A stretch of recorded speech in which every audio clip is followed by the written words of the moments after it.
efficient scorer, attacking the rim. The problems have been at the defensive end of the floor, where last season he fouled 4 times more than he blocked a shot. Not a great ratio. So he's got to continue to work defensively. And Amari, he's owed around $45 million over this season and next. And that's a huge contract. Still a great scorer, but as we discussed, he's got to defend at a better level and rebound at a higher rate to command more minutes on this team, and we'll see if he can make that happen. Well, the Bobcats then, now Hornets, might have been a little bit late to the analytics movement, but that's going on in the NBA all over the place, and they're full-time on it now. Yeah, they're all over it. Last season, they had a half dozen of their staff devoted to analytics. And they now lead as the free throw drops for him. And for the Hornets, that's huge, having a bit of a numerical guide as to who to target in free agency, because they aren't usually a big player in that respect.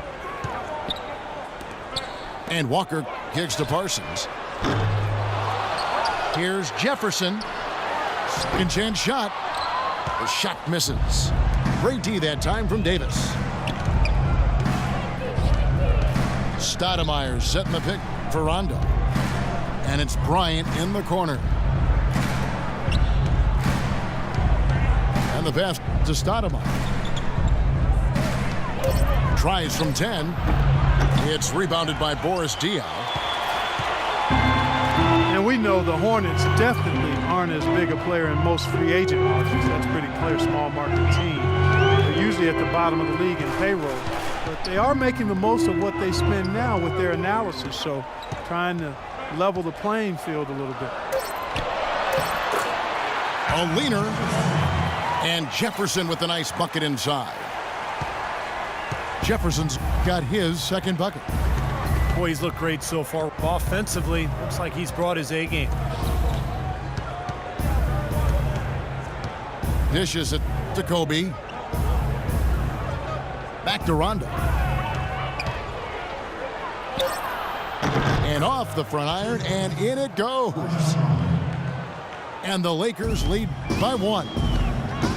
It's a pretty good finish to a very shaky offensive possession. And Walker kicks to Anderson.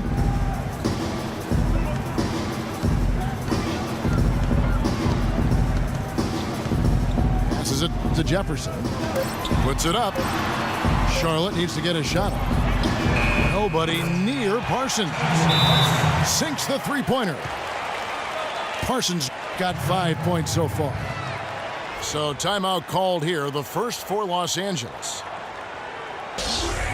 Boris Diaw, pretty unique player in the NBA. Came into the league as a passing point forward, but became a small forward and then really a 4. But he's a crafty passer, and he can score a little bit from the outside. Very difficult player to guard. And you look at Diaw playing the 4. Some have criticized his conditioning, but he has the size to hold his ground, that's for sure, on the low block. Yeah, you can't move him out of there. He's a good post defender because he's strong and smart. Not as good moving in space, though. Lacks a little lateral quickness. And he's a below-average rebounder, so it's good to pair him with somebody that does glass eating.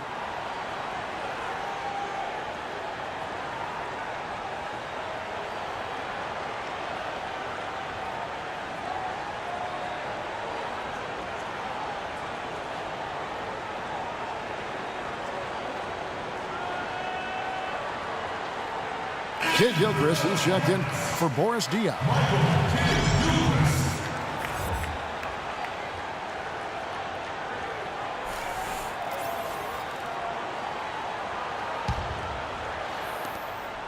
For Los Angeles, they've gone just a shade under 50% from the field. 5 of 11. Stoudemire with a screen on Walker. And good on the basket. Book it. Young's got it all tied up now for Los Angeles. Really good awareness right there on the assist. And Walker kicks to Kid Gilchrist. Now the feed to Jefferson. Shot clock at 6. Again, the Hornets score. Now here's Rondo. Stoudemire, right side. Young outside. Stoudemire, right side. Oh, and that one, no question, powered it down. How about that? Snuck in off the baseline and then the sensational reverse jam. How pretty was that? You're right. Athletic basketball. Clark with a little bit of flair mixed in. I like that flavor. Flavor. Me too. Flavor and flair. I like that.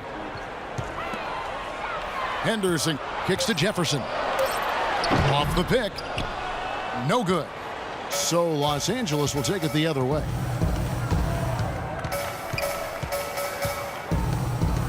Stoudemire setting the pick for Rondo. On the wing, Kobe. Stoudemire again. Henderson unloads from 13. And it's Kid Gilchrist penetrating, and he gets it to go. And the Hornets lead by 2. Lakers have gone an even 50% from the field. They are 7 of 14 for the game.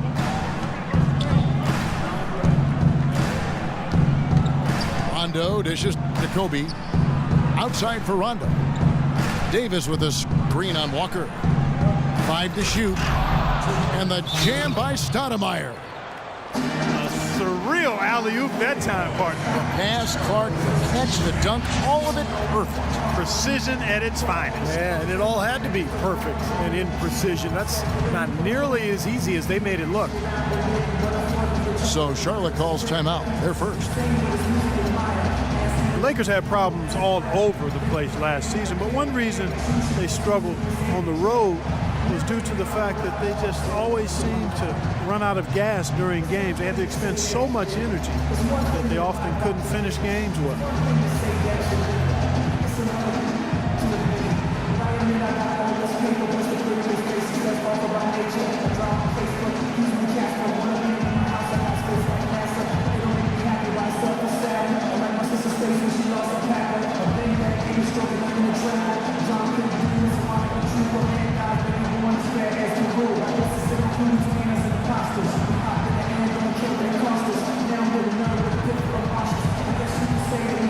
And Los Angeles will go for a different look here. Boozer, he's checked in for Davis. Salmons comes in for Nick Young. Wayne Ellington's checked in for Kobe. And it's Clarkson in for Rajon Rondo. And it's the Hornets with the ball. As you said, the Lakers would get in trouble in a lot of road games because they would have trouble finishing teams off as the game wore down. Now here's Walker. Quiet so far offensively, searching for his first points of the game. For Los Angeles, they've gone 8 of 15 from the field, shooting above 50% here tonight. Clarkson kicks to Salmons. He dishes it to Boozer. Here's Clarkson. 6 to shoot. The turnaround Jay breaks a big high bounce and goes in. Boozer's got the game tied up here for the Lakers. You know, Clark, when you can't finish teams on the road, it's hard to get wins. You can never leave a home team in a game. You know, I'm not sure what it was with the Lakers last year, but as you guys said, a lot of games were lost by them after the half on the road. And some of that, I think, is just, again, not having quite enough talent to be able to sustain good play over a long period of time, especially on the road. Clarkson kicks to Ellington. Boozer with it. Picked up by Kid Gilchrist. Boozer wide open. He fires. And the Lakers tack on 2 more. Charlotte has gone 1 of 2 from long range in the first quarter.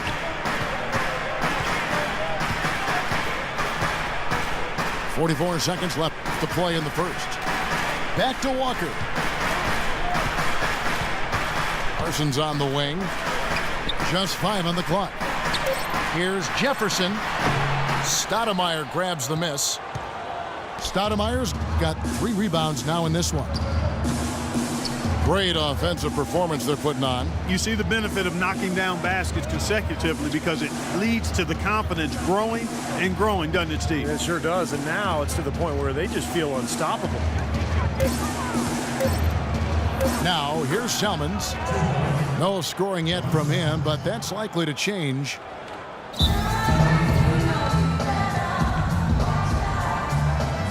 And the Hornets call time here.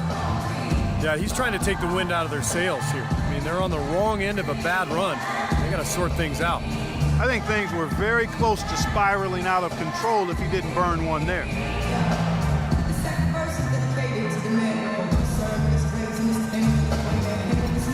So it's both teams making substitutions here.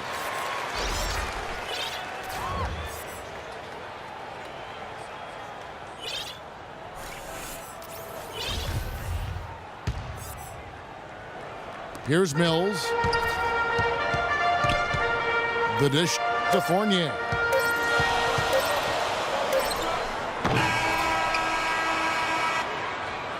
And so the first quarter is in the books. Lakers lead by 4. And we'll be back with you for the start of the second quarter when we return. Now the second quarter getting ready to start up. And let's quickly check out the scoring breakdown here for the Lakers. Boy, they've come out of that locker room with the hot hand. Those jumpers have been falling for them. And I love the penetration because we're seeing a team that's attacking the lane, forcing the defense to collapse, and you're going to see some easy points as a result. Los Angeles leading by 4. So on the floor for the Lakers to start this second quarter. Inside, it's Boozer and Hill. Clarkson is out there with Wayne Ellington. And it's Selmans in at the 3 spot. He muscles it in through the contact, and they call the foul. And he's on his way to the free throw line. Strong rebounding, and he's rewarded with the easy putback. Well, Jordan Hill has battled injuries, but when he's played Clark, he's been pretty effective. You know, Kevin, last season, around 20 minutes per game he played with the Lakers, and you could argue he should have been playing more. He was very productive in that time on the floor. He's more a banger than a spread four. He's not a great perimeter shooter. So the fit with their spread out system might have limited his playing time. And he'll try to develop his outside shot to better fit into the Lakers' offense last year, but that's not his strength. Where he's best is his ability to use his size and athleticism on the boards and really defensively as well. Now let's go to Doris Burke. Doris. Yes, Kevin, as you know, Nick Young re-signed with the Lakers this past summer and couldn't be happier. Said it was always his dream to be a Laker, in fact. He said, "This is home. I would love to finish off here as a Laker. My kids get to go to school and say, my dad is a Laker, and that's big. It's a big difference than being on any other team." Guys? No doubt about that. Thank you, Doris. Charlotte making a switch here. Fournier is checked in. And Hill is one of the best rebounders in the league. He's a quality defender as well, and he can play some center. So if he can stay healthy, I think he's a guy that can really be a player to watch. 4 on the clock. Here's Biyombo. Hill with some nice D. Here's Clarkson, covered by Mills. And it's Selmans in the corner. Boozer kicks to Selmans. Another shot. And Boozer throws it down. Excellent work on the offensive boards. Went after that rebound hard and quickly turned it into a putback jam. Beautiful work. And those are the types of plays that have put them in front in this game. And Mills kicks to Fry. Pass to Mills. Now Fry. He's had some playing time, but no scoring yet from him. Biyombo. That's good. Los Angeles leading by 7. Here's Clarkson. Screen by Boozer. Clarkson kicks to Boozer. A picture-perfect screenplay, and the jumper's good.